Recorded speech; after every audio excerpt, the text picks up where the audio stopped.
Thank you. Thank you. And so today's topic is multiple myeloma. I will be doing it over two sessions. So we'll start with it. I just thought I'll give a brief introduction on plasma cell neoplasms before we move into the actual treatment of myeloma, which I will be getting into the next session. One of the reasons was that in my last 3 months, I have seen two cases where even oncologists had trouble interpreting the monoclonal gammopathies. And so I thought it is better to get our basics a little right. So plasma cell neoplasms, as you know, are diseases arising from excessive proliferation of a single clone of plasma cells. So the clonality is very important. And these plasma cells usually produce a monoclonal immunoglobulin. And there are a whole range of disorders that we see with this clonal proliferation of plasma cells, starting from a monoclonal gammopathy of unknown significance, where it's more or less like an innocent bystander in many cases, and then moving on to smoldering multiple myeloma to multiple myeloma. In addition, we also have solitary plasmacytomas, which is a single area of collection of these plasma cells, and the Poem syndrome, which we see more in question papers than in real life. There are also other conditions like amyloidosis and heavy chain disease, which I will not be talking much about in this session. So the first five, MGUS, MGUS is smoldering multiple myeloma, solitary plasmacytoma, and multiple myeloma, I will be discussing today. So before we start that, I think we should also know how we actually evaluate for a monoclonal protein. So these plasma cells are producing monoclonal proteins. What is actually an M protein? It's also called a paraprotein or an M component. It is nothing but an immunoglobulin which is secreted by this expanded clone of plasma cells. And this immunoglobulin can either be detected in the serum or in the urine or by serum free light chain assays. So detecting that M protein is very important. Now the M protein can be an intact immunoglobulin having both, you remember the Y-shaped immunoglobulins having both the heavy and the light chains. It can be an M protein that has only light chains, like in light chain myeloma, light chain deposition disease, AL amyloidosis, or it can be an M protein rarely having heavy chains only, which we see in heavy chain disease. So, how do we detect this M protein? So there are many different diagnostic tools which are kind of complementary to each other, and one cannot substitute the other. What we use is one is serum protein electrophoresis, the second one is serum immunofixation or immunoelectrophoresis. Third is serum free light chain assays, and then the calculation of the free light chain ratio. And the fourth, which is not here, is the actual quantification of the immunoglobulins by nephelometry, the amount of immunoglobulin that is present. So these are the tools that we commonly use, and when we are sent for myeloma panels for follow-up of a patient, these are the tests that we are doing: a protein electrophoresis, and immunofixation, and free light chain assays. So what does the protein electrophoresis do? So this is the normal serum protein electrophoresis. So if person who does not have monoclonal gammopathy had their protein run on a gel, this is how the pattern would look, where you are seeing all the different kinds of proteins at different positions. You have the albumin, then the alpha 1, alpha 2, beta, and gamma globulins. So this is how the normal pattern of serum protein electrophoresis looks. Polyclonal gammopathy is something that I wanted to talk about because many times, as medical oncologists, we get referrals from internists for polyclonal gammopathy, and many times we also see free light chain assays, bone marrow aspirations, PET CT scans done for these patients, and a lot of the time it's not necessary. So, this polyclonal gammopathy is where there is a diffuse band that you can see in the gamma region. So there is no single clone of plasma cells producing one kind of immunoglobulin. So you will see this diffuse band here. And we usually see it as a reactive process. So in patients who have chronic liver disease, connective tissue disorders, HIV, chronic infections, These are the places where we see polyclonal gammopathy, and it is the body's normal response to something happening. So this does not mean that the patient has a multiple myeloma and needs to be evaluated further for that. Treatment of the underlying condition should resolve the polyclonal gammopathy. What we see in myelomas and MGUS and smoldering myelomas is the monoclonal pattern, where you can see this church spire pattern, where there is another peak. Usually it is present in the gamma region. So this is what is the monoclonal pattern that we see on serum protein electrophoresis. Sometimes we can also see the same pattern. We can see 2 or 3 peaks. That is called a biclonal gammopathy or a triclonal gammopathy. So you can have two clones of cells also. So this is the typical pattern that we see in patients with monoclonal gammopathy that is there. Now, if you see this band, what we are seeing from a serum protein electrophoresis is the monoclonal spike here, but we do not know from this investigation whether that monoclonal immunoglobulin that is being produced is an IgG, M, D, E, kappa, lambda. It could be any of the heavy or the light chains that we see. So we don't know which immunoglobulin it is that is being produced. We only know that there is a monoclonal band. To know what type of immunoglobulin there is, we do the immunofixation test. So please remember, when you do an M protein, there are some caveats. It can sometimes produce a broad band. Most commonly we see the church spire thing. Some patients who make only monoclonal light chains, we might not be able to detect it in a serum protein electrophoresis, because these light chains are very rapidly excreted through the urine. So if a patient has a good urine function, they might and is making only light chains, we might not be able to detect it on a serum protein electrophoresis. Also, patients who have IgD or IgE myeloma, the amount of protein that is secreted is not as a large a component like how we see with IgG and IgAs. So that protein spike might be small or overlooked. And we cannot make out, like I said before, whether what we are seeing is a heavy or a light chain class. So protein electrophoresis is an easy test to do. It's also cheap. It will tell us if there is a monoclonal spike in most of the patients, and it will but it cannot tell us what, and it will also give us the quantity. Like when you read the report, you will see the M spike is so many grams per deciliter, so you know the quantification of your immunoglobulin, but it cannot tell you the type. And to know the type, we do this test called the immunofixation. In immunofixation, what we do is we add the respective antisera, so to IgG, IgA or IgM, kappa and lambda, and then see where the reaction is taking place. So here it's very clear that this patient has an IgG kappa monoclonal gammopathy. So with immunofixation, you can make out what type of myeloma or a monoclonal gammopathy the patient has. So the immunofixation and the serum-free light chain assays are more sensitive, and they can determine the type.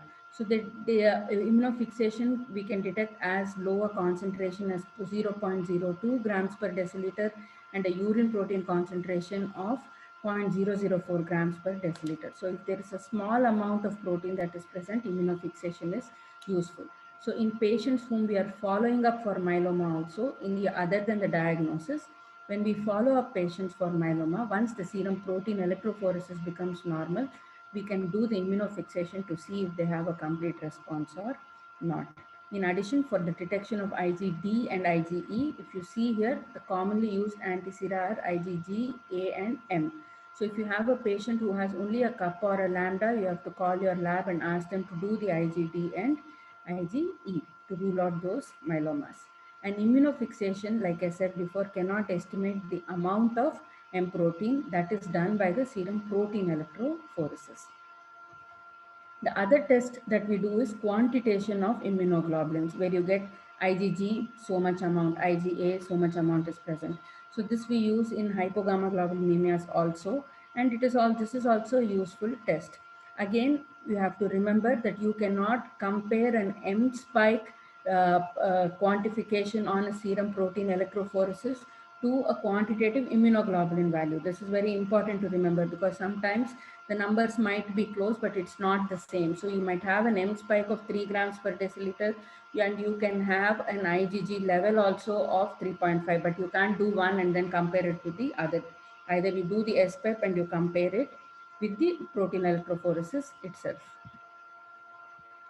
The other test that we do is the serum free light chain assay, and this was a test that was not there when we were residents, and it's a very useful test because it almost we are not no longer doing 24-hour urine for Benz-Jones protein because of the presence of the free light chain assay. So it is a very sensitive antibody-based test that can detect even low levels of monoclonal kappa and lambda in the serum. So about 16% of our patients with multiple myeloma will have only a light chain, and this test is useful for that. So this is the normal values of kappa, lambda, and the ratio, and we look at these numbers to decide whether it is a significant value or not. So the usefulness of this test is that in the series, when they looked at patients who were previously diagnosed as having non-secretory myeloma, using a free light chain assay, we could detect actually a secretion of the free light chains in 19 out of 28 cases. So they were reclassified as having a light chain myeloma. We have to remember again, sorry for the busy slide, but about serum free light chains in renal insufficiency. Because many myeloma patients present with renal insufficiency, and we have to know how to interpret the free light chain reports at that time. Second is that we do free light chain assays in patients with renal insufficiency to see what is the cause of renal insufficiency and could it be a myeloma or a light chain disease for these patients. So the free light chains are excreted through the kidney. So when the kidney function is not good, automatically there is an increase in the serum free light chain concentration. So the range that is here and the ratio that is there of 0.6 to 1.65, what we have found in chronic kidney disease is that the kappa free light chains are the higher ones. So there is a revised renal reference range where the ratio can be up to 3.1. It is unusual if the ratio is more than 3 that it is because of renal insufficiency alone, and it is likely that it is because of a monoclonal light chain that is present. So it is in these patients that doing a 24-hour urine protein electrophoresis or urine immunofixation will help to guide the interpretation. So we have to remember that in renal insufficiency, even normally there will be a higher concentration of free light chain assays, free light chains, and kappa will be more. So the ratio reference range will be higher, and we have to keep that in mind so that we don't make a false diagnosis of a monoclonal gammopathy. So moving on to the conditions, keeping these investigations in mind, is the first one is monoclonal gammopathy of unknown significance. So as you know, there are many conditions where we suspect myeloma or amyloidosis, and those are the places where we order for a serum protein electrophoresis when you're doing your internal medicine rotation and all that. So, and sometimes you find a monoclonal protein, but you do not find the end organ damage that is usually associated with myelomas. So there are a group of patients who have an M protein which is less than 3 grams per deciliter, but when you do the bone marrow, you don't find clonal plasma cells, which these will be less than 10%, and there are no myeloma defining events. And these are the classic CRAB criteria, which all of you are familiar with: hypercalcemia, renal insufficiency, anemia, and bone disease. In addition to that, now we have these three as myeloma defining events, which is 60% clonal plasma cells, a free light chain ratio more than 100, and MRI study showing one lesion.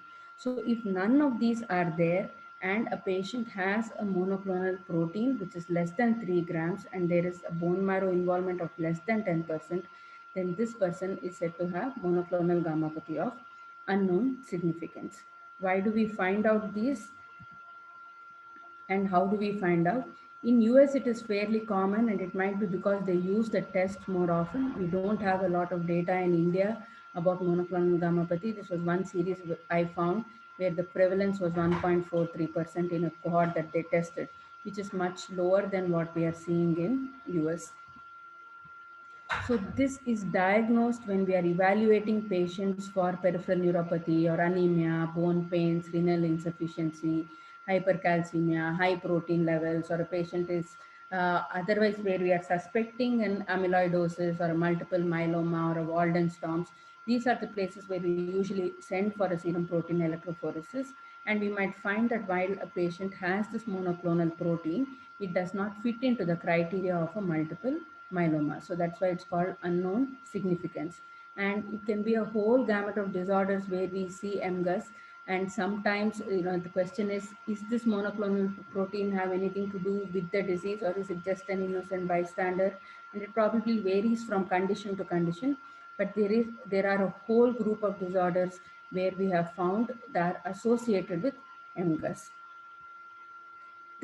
Usually we see IgG in 55% of the cases, and in the rest we see the other immunoglobulins, and kappa is more common than lambda light chains. So based on the type of monoclonal protein, we have divided MGUS into three subtypes: IgM, non-IgM, and light chain MGUS. And the criteria are fairly straightforward, where you have the elevated monoclonal protein, but it's less than 3 grams, no bone marrow involvement, and no end organ damage, either for myeloma or for lymphoplasmacytic lymphoma. So why do we need these subtypes is to understand the type of MGUS, and we are all worried whether we can anytime progress to a multiple myeloma. So in IgM MGUS, the risk of progression is the highest at 1% per year, and the light chain is 0.3% per year, and non-IgM is 0.5% per year. What can they progress into? And IgM MGUS can usually progresses into Waldenstrom's or AL amyloidosis. Rarely do we see it move to IgM multiple myeloma. Non-IgM MGUS, this is your IgGs and your IgAs, the progression is to multiple myeloma or solitary plasmacytoma or AL amyloidosis. And light chain MGUS can progress to amyloidosis or to light chain myeloma. So the risk of progression is different for each subtype, and the type of plasma cell disorder that they will progress to is also different. How do we know who are the patients who will progress, and how can we follow up these patients? Does every patient merit an every 3-month serum protein electrophoresis, immunofixation, free light chain assays, bone marrows, PET CT scans? Can we detect that group of patients who are at a higher risk of progression so that we can have a closer follow-up for these patients? So here we have classified, risk stratified these patients based on the amount of M protein that is present, the type of M protein, and the free light chain ratio, and then come up with a score. And if you have zero risk factors, you're a low risk patient, and you don't need any other additional testing. And maybe you repeat it once after 6 months, this protein electrophoresis. If it is stable, then every year, or once even every 2-3 years. The higher you have the risk factors, the more the risk of progression to one of these conditions. So these are the patients where you will do at the time of diagnosis additional evaluation. So you will look to see if they really have a myeloma or an amyloidosis. So based on the presentation, you will be doing an LDH, a beta-2 macroglobulin, bone marrow biopsy, maybe FISH for cytogenetics. If it's a patient with an IgM MGUS, you might send for CT chest and abdomen to see is this patient having a lymphoplasmacytic lymphoma. You might do a PET CT scan or some sort of skeletal assessment for these patients to see if there is bone disease. And if it's a light chain MGUS, because they can move to AL amyloidosis, we will be looking at NT-proBNP and cardiac troponins also for these patients, in addition to these investigations for myeloma. So MGUS patients, you will risk stratify them based on the number of risk factors. They're classified into low, low intermediate, high intermediate, and high risk patients. Based on that, you will decide the extent of evaluation that needs to be done. And this will also help us in how often we have to evaluate these patients. A low risk patient, if they're stable for a year, maybe you don't need to evaluate at all. But in other patients, you will usually do it once in 6 months. And if they're fine for 2, 3 follow-ups, then you could probably change it to annual evaluations. However, it is important to, from this retrospective series, where they followed a group of MGUS patients, it was noted that disease progression was identified by this evaluation method only in 16% of the patients. So most of the patients presented with myeloma related complications or some kind of a symptom, or they were being worked up for some other condition, had a history of MGUS, and they were found to have actually have myeloma and disease progression. So even by routine evaluation, many times we might be missing patients in between those 6 months or in the annual thing. So it is very important to educate our patients and ourselves about the red flags that are there, so that we don't wait till there is an severe end organ damage. So patients who have bone pain, fatigue, B symptoms, neurologic symptoms, amyloidosis symptoms, lymphoplasmacytic lymphoma symptoms, or where there is a quick increase in the M protein or free light chain levels. So these are patients, these are all the red flags where you think that the chance of progression to a myeloma or an amyloidosis is higher, and these patients will need closer follow-up. So patient education is very important on what to watch out for if they have a MGUS. Does it really matter? And does having a monoclonal gammopathy actually decrease your survival? And the answer is yes. The survival for patients with MGUS was 8.1 years versus 12.4, and this was statistically significant. Important to remember that most of the deaths were not from the MGUS, but from the conditions that are associated with MGUS. Nevertheless, there is a decrease in survival, and some patients also progress to a myeloma. So it's important to know how to follow up each of these patients.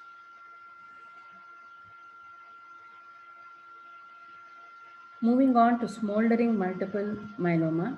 So this was first characterized in the 1980s in New England Journal, and this is where they found a group of 6 patients who met all the criteria for multiple myeloma but did not have a progressive disease. So they were given the name as smoldering multiple myeloma because and it was important to recognize this so that you didn't unnecessarily treat a certain group of patients.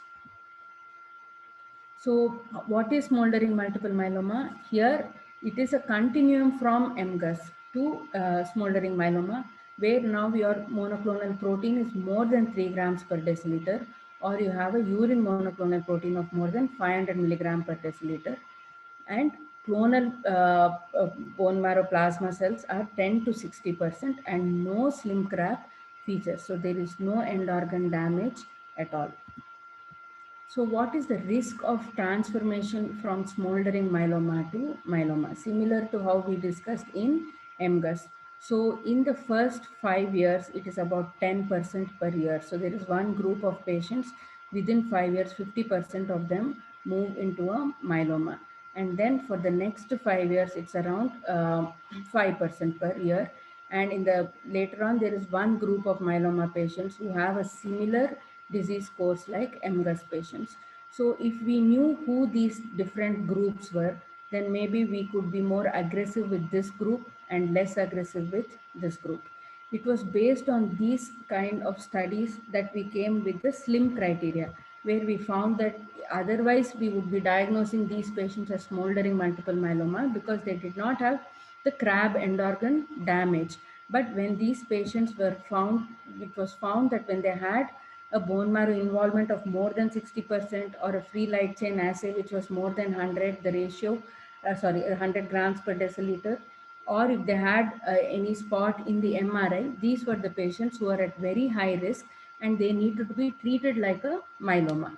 However, within the true smoldering multiple myeloma group that we now have, where we have removed the patients with the SLIM criteria, who are the ones who will progress, and is there any benefit of giving treatment beforehand to these patients? That is the burning question that we have right now. So there are various risk models that are present. So the commonly used ones are the Mayo Clinic model, which again looks at the M protein, free light chain, and the bone marrow plasma cells. and the Spanish group, which also looks at immunoparesis, and there are some models which look at cytogenetics also. Recently, in ASCO and later a publication in Blood Cancer, this is a publication where there was a risk score to predict progression at 2 years. What is the 2 year risk of progression of the patients with smoldering multiple myeloma? And they looked at the free light chain ratio, the M protein, bone marrow plasma cells, and fish abnormalities also. So they evaluated patients using a 3 risk and a 4 risk category. So this is a low risk, low intermediate, intermediate risk, and high risk based on these four uh, features. And you can see what the risk of 2 year progression is, ranging anywhere from only 3.7% to 72%. So this will help us in identifying patients for clinical trials who will be at a very high risk of progression. This is called the 2-20-20 criteria, where patients, where you look at an M spike greater than 2 grams, FLC ratio greater than 20, bone marrow plasma cells greater than 20%, give a score for this, and then stratify the patients into low, intermediate, and high risk. So if you don't have any of these 2-20-20, you're a low risk group. If you have one risk factor, you're intermediate. And if you have 2 or 3 risk factors, you come in the high risk group, and again calculate the risk of progression at 2 years. So it's a very simple thing to do in the clinic, just using these three to see who are the patients who will progress at the end of 2 years. Now, what are we going to do with all that knowledge? So, can we intervene earlier for these patients, and is there going to be any benefit? So, this is the lenalidomide dexamethasone versus observation in patients with smoldering multiple myeloma, and there was an improvement in TDP and also overall survival. However, this study was done before using MRIs and PET CT scans for bone disease. So it was criticized, saying that there might have been a lot of patients who actually would have been redefined as myeloma in today's world. And maybe this is not the right study to change practice. But still, something to think about. So there are a lot of studies coming up now. This is one where we're looking at addition of daratumab, lenalidomide, dexamethasone, and continuing therapy in high-risk patients with smoldering myeloma. This is one where you're really aggressively treating them with a endpoint of literally curing the patients. So you're taking high-risk myelomas, doing an induction, a consolidation, maintenance, similar to your leukemia patients, to see if these patients will have a better overall survival. So as of today, I think we don't have the answers. The questions for smoldering multiple myeloma is, should we be treating them like myeloma? Who are the patients that we should be treating them as myeloma? What is the end point of our treatment? Are we planning to cure all these patients? Do we want a prolonged disease-free survival? How do we stop treatment? How do we know that our endpoints are correct? So there are a lot of questions, but a lot of exciting time also for these patients. So as of now, I think if you were abroad and if you had a high risk smoldering myeloma, the option would be to go on to clinical trials. In our country, I think what we do is very close observation, because we don't want to treat unless and spend that money unless needed to. So patients with high risk smoldering myeloma also, right now we are just following them up every 3 months, but we do inform the patient that they're at a high risk of progression and they need to be followed up closely. Moving on to POEMS syndrome, a very fascinating syndrome, and I think all of you know what the POEMS stands for: polyneuropathy, organomegaly, endocrinopathy, monoclonal gammopathy, and skin changes. And here also you see the monoclonal gammopathy, and polyneuropathy is seen in almost all the patients, and most patients present to the neurologist with a neuropathy. And at that time, when they get the monoclonal serum protein electrophoresis done, a monoclonal protein is found. So these are seen in almost all the patients: polyneuropathy, a monoclonal plasma cell disorder, and osteosclerotic lesion. So unlike multiple myeloma, the bone lesion here is osteosclerotic. For some reason, the POEMS syndrome is associated with Castleman's disease, and we don't know why, what is the link between the two. So there is criteria for diagnosis of POEMS where patients should have both neuropathy and a monoclonal protein, and one of these, either a bone lesion, Castleman, and elevated levels of vascular endothelial growth factor, VEGF, and one of the minor criteria from all the other organ systems. The usual time to diagnosis is 13 to 18 months, and the treatment for POEMS, if it's a limited bone disease, is radiation. If it is extensive disease, we treat it like a myeloma. You can give bortezomib or lenalidomide based therapy. In young fit patients, we can take them directly to autologous stem cell transplant without needing any induction. Moving on to the next plasma cell disorder, solitary plasmacytoma. As you all know, bone is the most common site where we see solitary plasmacytoma. It is a collection of a clonal collection of plasma cells localized only to the bone. And when we do the so patients usually present with bone pain or a fracture. Back pain is very common. Vertebral is the most common area that we see solitary plasmacytomas. So when we do a biopsy of that region, then we find these clonal plasma cells. It is important that the patient go through the entire testing for multiple myeloma. There should not be any other bone lesions. The bone marrow aspiration and biopsy should not have any clonal cells, and there cannot be any end organ damage like anemia, hypercalcemia, renal insufficiency that can be attributed to this clonal plasma cell proliferative disorder. So you have to make sure that this patient has a solitary plasmacytoma. A small M protein may be present in some patients. That does not mean that the patient has a multiple myeloma.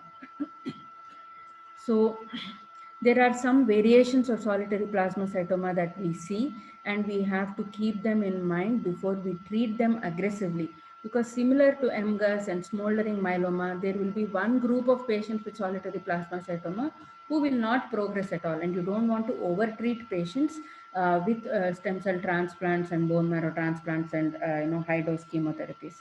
So there is a group of patients with minimal bone marrow involvement where they might have up to 10% clonal plasma cells.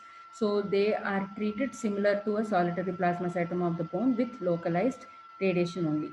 They are at a higher risk of progression, 60% chance of recurrence within 3 years, and these patients need to be followed up closely. Sometimes patients can have multiple plasmacytomas. So you might have two bone lesions, or you might have one bone lesion and then 2 years later another bone lesion, which is a solitary plasmacytoma. So again, you have to use a little bit of art and science before you decide whether you want to treat these patients as a myeloma or a solitary plasmacytoma. You can also have solitary plasmacytoma occurring outside the bone. And we have all seen these patients in our practice where the head and neck region is the most common. So patients come with lesions in the nasopharynx or paranasal sinus, a swelling in the face, and the biopsy will show a collection of these clonal plasma cells. We can see in other regions also involvement with extramedullary plasmacytoma. So about most of the progression to myeloma usually occurs within the first 4 years. And what are the reasons? I mean, who are at risk for progression? Patients who have persistent M protein after treatment, patients who have abnormal free light chain assay at the time of diagnosis, older patients, patients with larger lesions, and axial skeletal involvement. So these are the patients who are at higher risk of progression to multiple myeloma. So what are the types of failure? Patients can come back with a local recurrence. Patients, they can progress to a multiple myeloma, or like I said, they can develop more plasma cytomas, but not actually fit into the criteria of multiple myeloma. And sometimes if they're recurring multiple times, you might want to treat them aggressively like a multiple myeloma. So like we discussed, localized therapy, radiation is the treatment of choice. But if you are having more than two, you might want to treat them like a myeloma. Lastly, moving on to multiple myeloma, what we were supposed to start with. So I think we have all know now what multiple myeloma is. Again, an excess of clonal plasma cells, which are producing this M spike, M protein, and it can cause neuropathy. The M protein can have multiple effects in the body. It can cause a neuropathy, it can cause amyloidosis and proteinuria, renal insufficiency, hyperviscosity.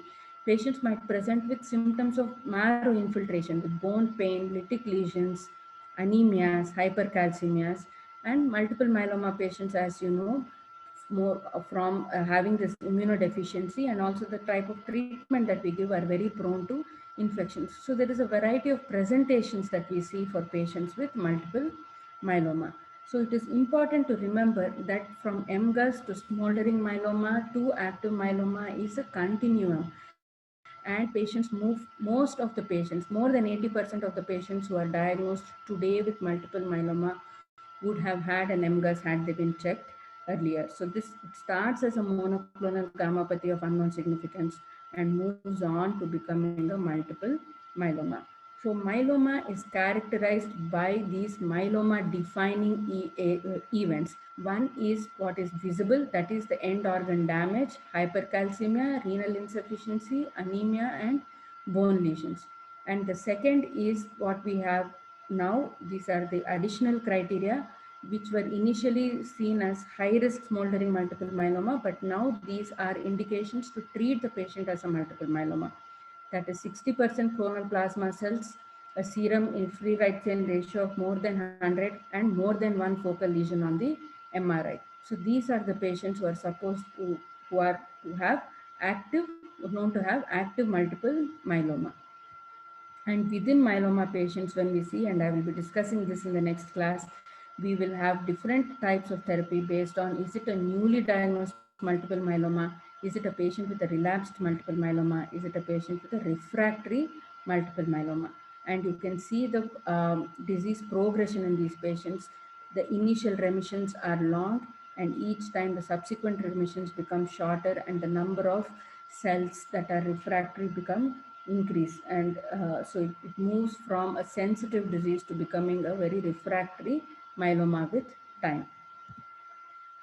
So the diagnostic workup, as we discussed before, a protein electrophoresis, a urine electrophoresis, your liver function test, creatinine, blood counts, free light chain assays, immunofixations, bone marrow aspiration and biopsy, and we send it for flow cytometry, FISH, cytogenetics, gene expression profiling, and imaging studies also to look for bone lesions. So this is the slim crab criteria that we have discussed already.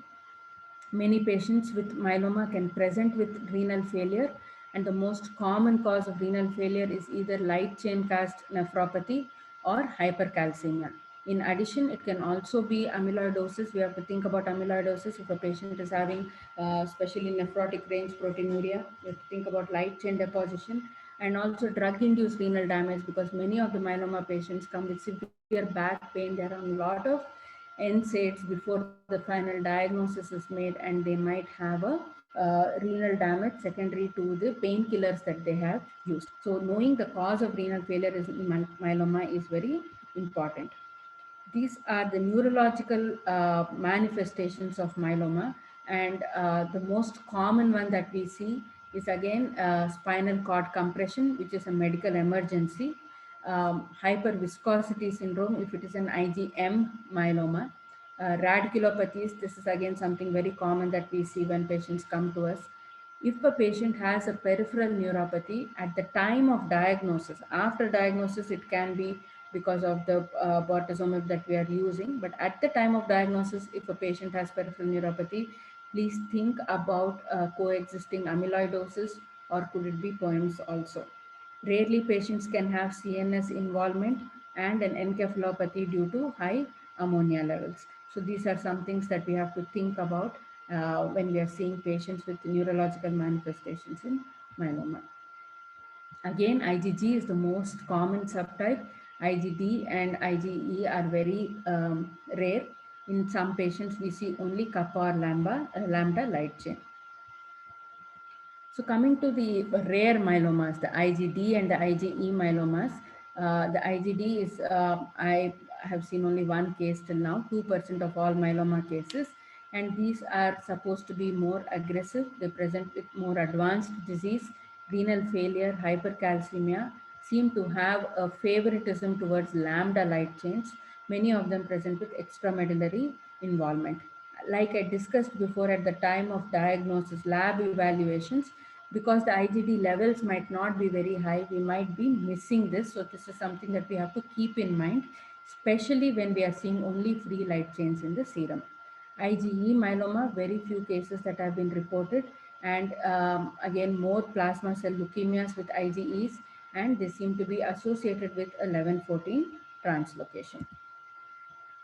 So amongst myeloma, there are different types that we have to keep in mind. One is the light chain myeloma, where there is no heavy immunoglobulin chain present. It is seen in about 20% of our patients. And because we have the serum with free light chain assay and urine immunofixation, we are able to diagnose these patients better.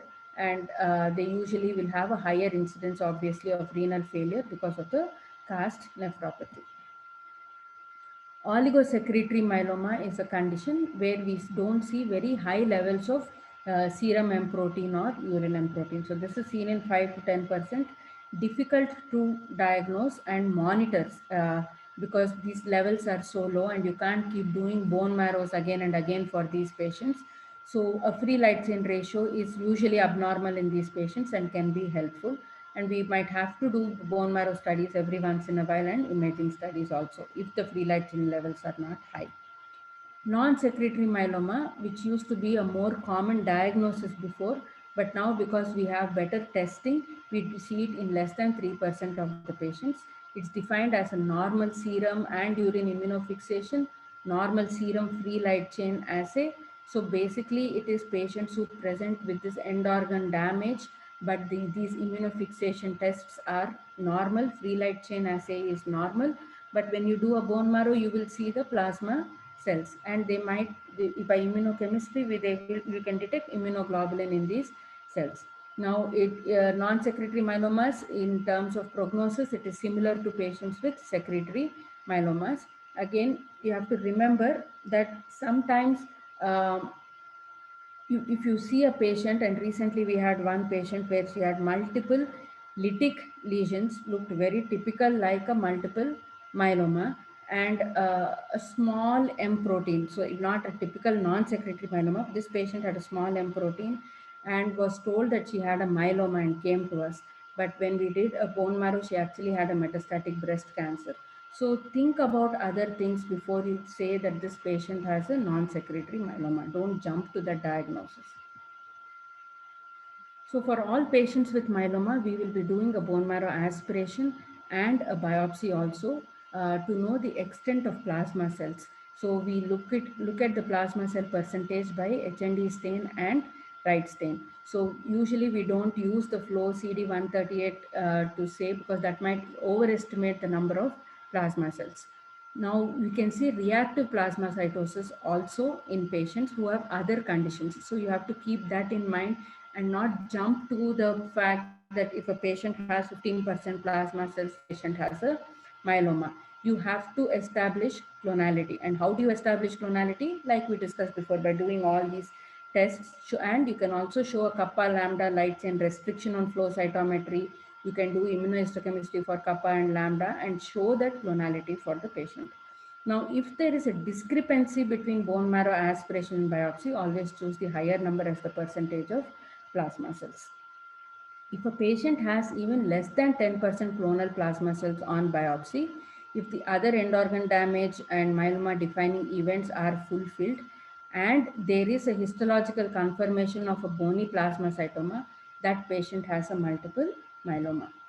What is the type of imaging that we do for patients with myeloma? This is something that we have been doing for a very long time, and even now in the government hospital where I used to work, skeletal X-ray skeletal survey is what we do routinely. But we have now shifted to low dose whole body CT. This is more sensitive, and this is the recommended test for routine clinical practice. In India, in the private sector, we do a lot of PET CT scans because now the price has become almost competitive, or actually even lesser than the whole body CT scan. So PET CT is something that we use commonly for multiple myelomas. We can do MRI also, but it is very time consuming. Patients hate MRIs. But with MRIs, there are some advantages where even before you can see a morphological change in the bone, you might see the bone marrow involvement and infiltration by the myeloma cells. And you can also see the soft tissue component better. So whole body MRI is also something that we can do for patients with multiple myeloma, but it becomes cumbersome if you have to keep following them with the MR test. So any of these are indicated for doing imaging, and skeletal X-rays and the so-called skeletal survey is slowly becoming a thing of the past. Again, the same questions that we asked with MUGUS and with multiple smoldering myeloma. Who are the patients who are at a higher risk? Who are the patients who are at a standard risk? Why are there some patients of myeloma who do well, some patients who don't do so well? And when we look at the when we send the sample for cytogenetics, we find that most patients with myeloma will have some kind of a cytogenetic abnormality. Normal cytogenetics is seen only in 3% of the patients. And as you know, we now have the FISH panels that we send for all our patients with multiple myeloma. Trisomy is seen in 42% of the patients. IGH, this 14 translocation with a partner in 11, 4, 14, 16, 20. These translocations we send for all of the patients. And this is the Mayo Clinic risk stratification of patients with active myeloma, where patients with these FISH abnormalities, 414, 1416, 1420, deletion 17p and 1q gain are high risk myelomas, and all others including trisomies and 11 and 614 are standard risk myelomas.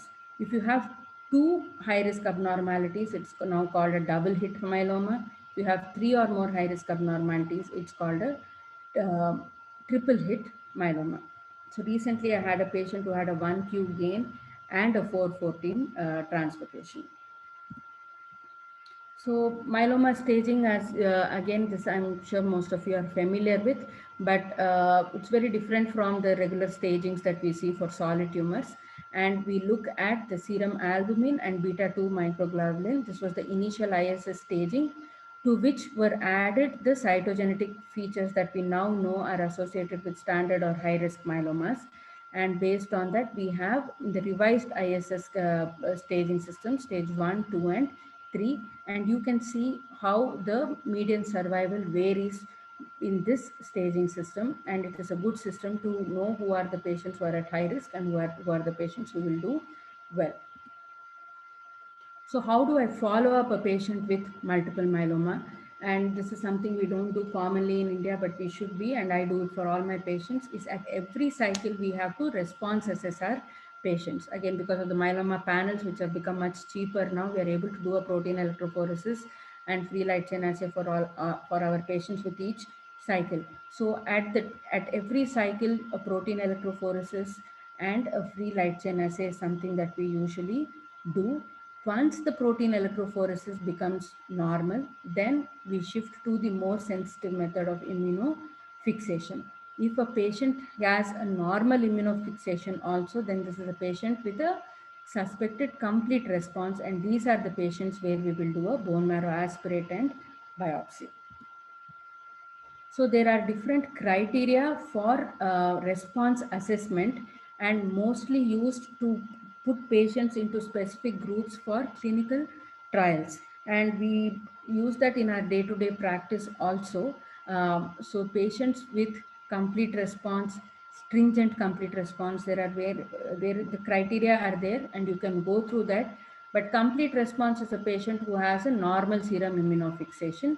There are no more bone lesions present and less than 5% in the bone plasma cells in the bone marrow aspirate. So your urine and serum is normal, your bone is normal, your bone marrow is normal. That is a patient with a complete response. If you add the free light chain ratio to the complete response, then that becomes a stringent CR. So, and you're also doing immunohistochemistries to show that there is absence of clonal cells. So normal immunofixation in the serum, urine, absence of bone lesions, and a normal bone marrow is a complete response.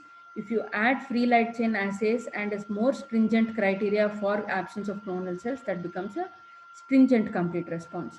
Partial response is 90% reduction. It's very good partial response. Partial response is greater than 50%. So these are the criteria that we usually use. Again, like I said, more for clinical trials, and also to see if we have to, when we are discussing treatment, whether we have to upgrade our treatment from what we are using for that patient. Do I have to use a more intensive treatment? Now we are moving into the era of minimal residual disease, which has become a standard of care for patients with lymphoblastic leukemias. And this is a place that is being studied a lot now. The role of minimal residual disease in myeloma, both is it prognostic? Yes. And is it predictive of some treatment? Should we be giving more intensive treatment in patients who don't have minimal residual disease? Do we push them into an MRD? This is all intense study that is going on right now. We'll be discussing that in the next class. But we can detect MRD either by flow cytometry, by sequencing, and this with imaging. And a sustained MRD negative is something that we are using more now, and that seems to be a more sensitive marker on how patients will do. And these are patients who have MRD negative in the marrow confirmed 1 year apart. So these seem to be a group of patients who do really well. So sustained MRD negative is something, these are words that you will be hearing more and more in patients with, when you're reading the myeloma studies. So what are the goals of myeloma therapy? And that has changed from a disease that we wanted to just control so that patients lived longer. We are now looking at patients, like we discussed, where we want deeper responses, durable responses, so that patients live longer and have a better quality of life. Survival in myeloma has definitely increased over the last 4 decades, and you can very clearly see in the graph that we are making terrific progress in myeloma.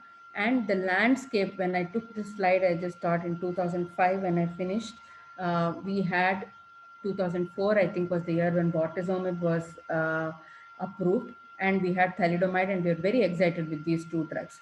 But now there is so many different classes of drugs that are available, and in this table, even the CAR T cell and the newer therapies are not even included. So we have a huge therapeutic options in myeloma. There are a lot of supportive care medications, a better way of dealing with pain for these patients, decreasing infections risk. So definitely, I think myeloma, there is a shift in the way we are treating myeloma patients. And I was reading a talk recently, I was listening, where they were talking about curing myeloma, like how we cure lymphoblastic leukemias, and maybe have these patients go through an induction therapy, a consolidation, a maintenance, and they will never recur again. So maybe that day is not far off. So I will end with this, and we will talk about this new treatment paradigm that we have for multiple myeloma, and what are the current studies, and how we approach a patient with myeloma in first line and in the relapsed and in the refractory setting. Thank you. Thank you, ma'am. Thank you so much. It was an elaborate presentation, and we learned a lot from this. If there are any questions, you can please unmute and ask, or maybe you can also use the chat box.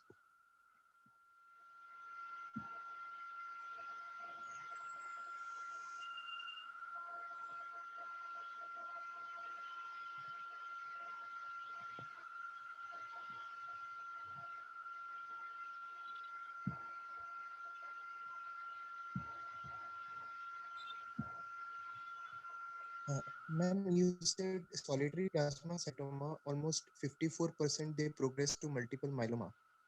Right. So, uh, so can they be prophylactically treated just like multiple myeloma? Is there any role, or should we only treat only once they progress to multiple myeloma? I think we should progress only when they progress to myeloma, because there one is 40% of the patients who will not progress. So that is one thing. And the question is, what is the end point of treating these patients? So we wait for the disease progression, and then at that time we do the treatment, not before that.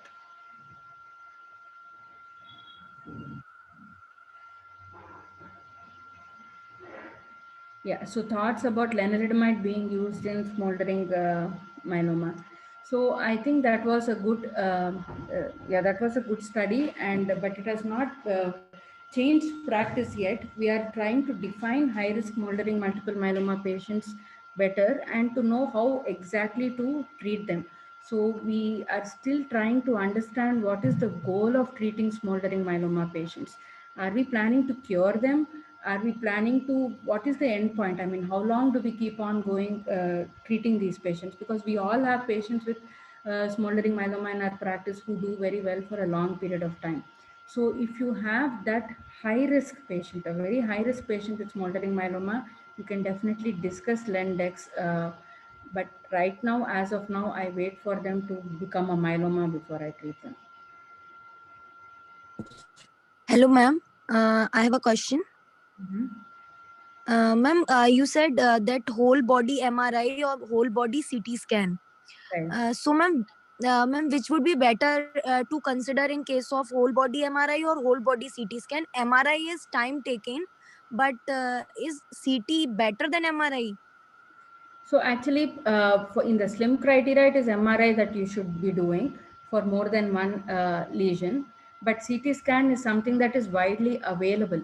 So in terms of sensitivity, I think MRI might be a little more sensitive than CT scans. And also to detect the bone marrow, the infiltration pattern that you can see in MRIs, which you won't be able to make out in CT scans. So I would choose a test that you are able to use again and again for follow-up of a patient. So if a patient is not willing to get or cannot afford to get serial MRIs done, a low dose CT is as good to follow up these patients. Me in practice, I am doing PET CT scans because for me they are costing the same amount as CT scan. But you Okay, can. ma'am. Ma'am, in case of skeletal X-ray survey, ma'am, so we'll get all the appendicular and axial skeleton survey done. Right. Yeah. Okay, ma'am. Okay, ma'am. Thank you, ma'am. Thank you.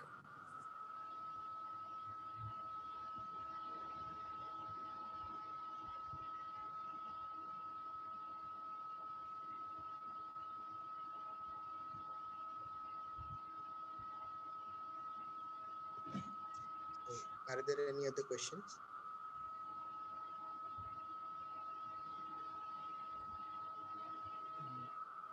Okay, thank you. And hopefully we'll meet again in 2 weeks.